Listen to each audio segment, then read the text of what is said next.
Sir அவங்க உங்க மேல கம்ப்ளைண்ட் கொடுத்துருக்காங்க. சட்டப்படி பார்த்தா உங்களை நான் அரெஸ்ட் பண்ணி ஆகணும். சார் அவங்க பொய் கேஸ் கொடுத்துருக்காங்கன்னா நீங்க திரும்ப திரும்ப அதையே பேசிட்டு இருக்கீங்க. சார் நீங்க சொல்றதெல்லாம் கோர்ட்ல செல்லாது சார். அவங்க பேசுறதா சார் செல்லும். சொன்னா புரிஞ்சுக்குங்க. அதுக்காக பொய் கேஸ் கொடுப்பாங்களா? சார் எங்களுக்கும் ஆளுங்களை தெரியும், நாங்க பாத்துக்கிறோம் சார். அதெல்லாம் சரிதான் சார். இப்ப இருக்கிற பிரச்சனையில கோர்ட்டு கேஸ்னு அலைய போறீங்களா? அதுக்காக அவனை சும்மா விட சொல்றீங்களா?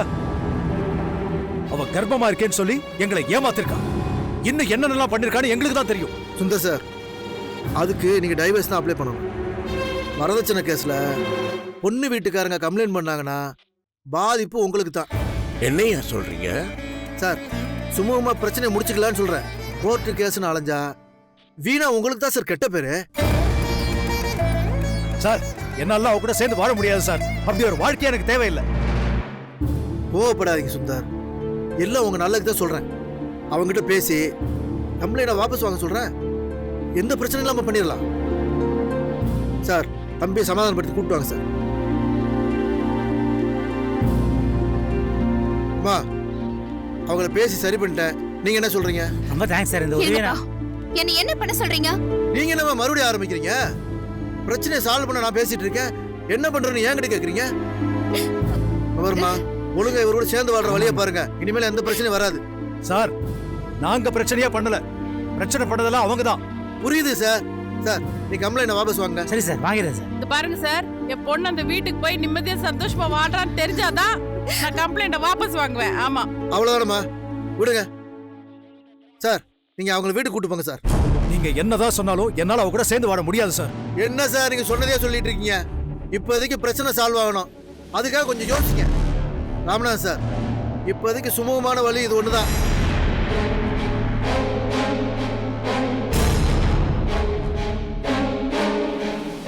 என்ன சார் சொல்றீங்க? சுந்தரா, அவளை கூட்டிட்டு வீட்டுக்கு வாடா.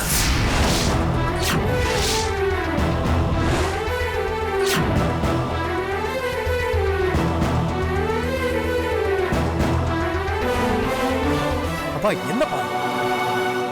ஆமாண்ணா, இப்ப இருக்கிற நிலைமையில அவளை வீட்டுக்கு கூட்டிட்டு போறதா நல்லது.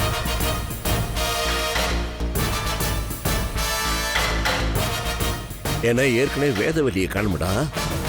இந்த நேரத்தில் கோர்ட்டு கேஸ்ன்னு அலைஞ்சிக்கிட்டு இருந்தோம்னா குடும்பம் தாங்காதரக்கண்ணா. அதுக்காகத்தான் சொல்றேன், கூட்டிட்டு வா சார். அவளை நாங்கள் கூட்டிட்டு போறோம் சார். சார் நீங்க கம்ப்ளைண்ட் வாபஸ் வாங்கிட்டு எழுதி கொடுத்துருப்போம். Okay sir. அம்மா நீங்க சந்தோஷமா அனுப்பி வைங்க, எந்த பிரச்சனையும் வராது. நான் சரி பாத்துக்கிறேன். சார், ரொம்ப நன்றி சார். போங்க சார், போங்க. வாமா, கோபப்படாதீங்க, போங்க. கூட்டு போங்க சார்.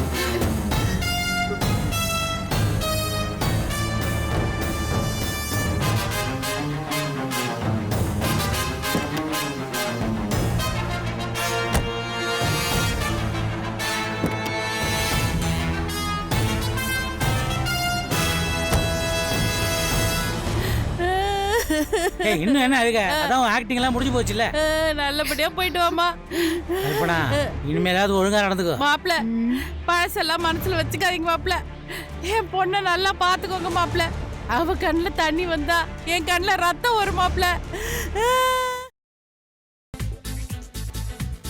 புதினா போண்டா தேவையான பொருட்கள்: புதினா 1 கட்டு, பாசிப்பருப்பு 100 கிராம், துவரம் பருப்பு 50 கிராம், உளுத்தம் பருப்பு 2 தேக்கரண்டி, கடலை பருப்பு 2 தேக்கரண்டி, பச்சை மிளகாய் 2, இஞ்சி சிறு துண்டு, தேங்காய் துருவல் 1 கப், சீரகம் 1 தேக்கரண்டி, எண்ணெய் தேவையான அளவு, உப்பு தேவையான அளவு.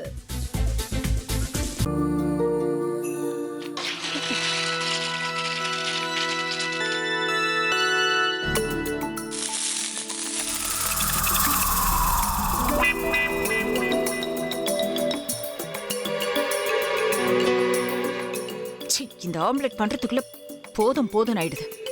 தவையோட ஒட்டிக்குது.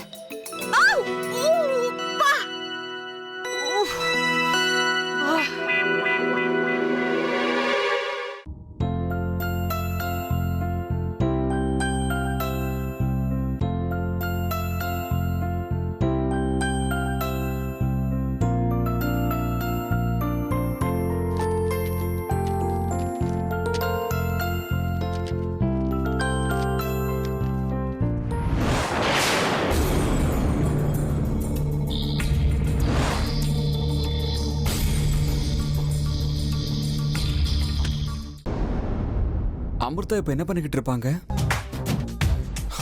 நாளைக்கு எல்லாரும் சேர்ந்து அவங்க வீட்டுல பொண்ணு கேட்கறதுக்காக போறோம். என்ன மாதிரி அவங்களும் ரொம்ப எக்ஸைட்டா இருப்பாங்களோ? ஆ, அதான் ஃபோன் நம்பர் இருக்கே, ஃபோன் பண்ணி கேட்டுடலாம்.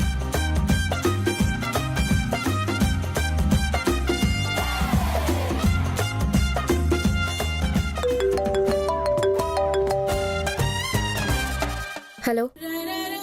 ஆஹா, தேன் மாதிரி உங்க வாய்ஸ் ரொம்ப ஸ்வீட்டா இருக்குங்க.